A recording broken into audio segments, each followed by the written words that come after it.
ஒன்பது கோளும் ஒன்றாய் காண அங்கு கற்பகம் என்னும் கடவுளின் மெய்யில்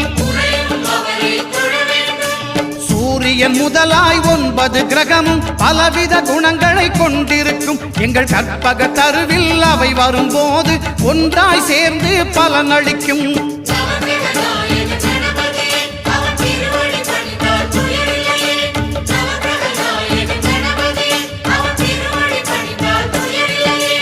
ஒன்பது கோளும் ஒன்றாய் காண அங்கு கற்பகம் என்னும் கடவுளின் மெய்யில்